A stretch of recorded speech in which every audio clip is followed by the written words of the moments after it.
Komisi Pemberantasan Korupsi (KPK) gagal memeriksa mantan Menteri Hukum dan HAM Yasona Laoly hari ini, Jumat, 13 Desember 2024.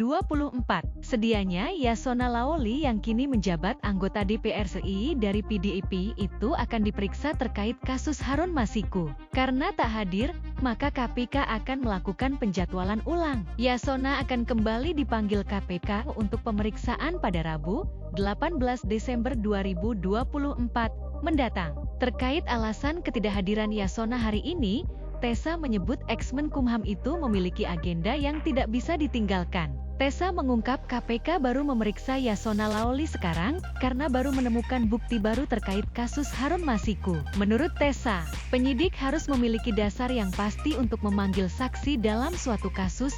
Lebih lanjut, Tessa menegaskan, pemeriksaan Yasona ini baru dilakukan bukan karena status Yasona yang tak lagi jadi menteri. Namun memang karena penyidik berpegangan pada alat bukti dalam proses pemeriksaan saksi. Harun Masiku adalah buronan KPK saat ini. Harun adalah tersangka kasus dugaan suap terhadap pejabat Komisi Pemilihan Umum (KPU) pada 2019. Harun menghilang sejak penetapan tersangka tersebut. Harun Masiku, yang merupakan mantan kader PDIP, ditetapkan sebagai tersangka dalam kasus dugaan suap terhadap Komisi Pemilihan Umum (KPU) pada 2019.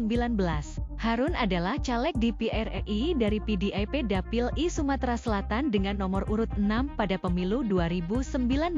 Harun Masiku diduga menyuap anggota KPU saat itu Wahyu Setiawan untuk membantunya menjadi caleg DPR terpilih 2019-2024 menggantikan Nazarudin Kemas. Di tahun 2020 saat kasus itu mencuat, Yasona Laoly menjabat Menteri Hukum dan HAM sekaligus Ketua DPP PDIP bidang Hukum, HAM, dan Perundang-undangan. Sekjen PDIP saat itu dijabat Hasto Kristianto. Hasto juga telah menjalani pemeriksaan beberapa waktu lalu di KPK terkait kasus Harun Masiku ini. Pada Januari 2020, Koalisi Masyarakat Sipil Anti Korupsi melaporkan Yasona Laoly ke KPK. Yasona yang saat itu menjabat Menteri Hukum dan HAM diduga berbohong ihwal keberadaan Harun Masiku. Kala itu status Harun Masiku tersangka atas dugaan menyuap ex-komisioner Komisi Pemilihan Umum KPU, Wahyu Setiawan. Yasona juga dilaporkan ke KPK oleh Koalisi Masyarakat Sipil Anti Korupsi atas dugaan telah berupaya menghalangi upaya pengungkapan perkara yang dilakukan oleh KPK. Peneliti Indonesia Corruption Watch (ICW),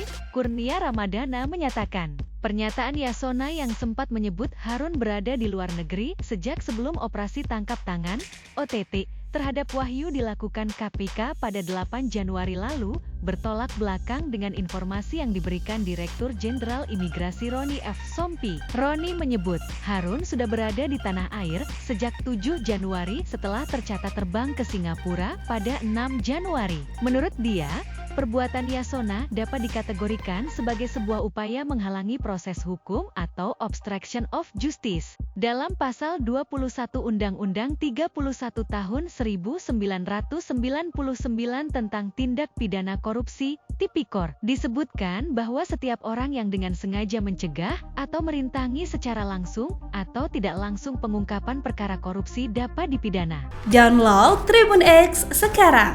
Menghadirkan lokal menjadi Indonesia.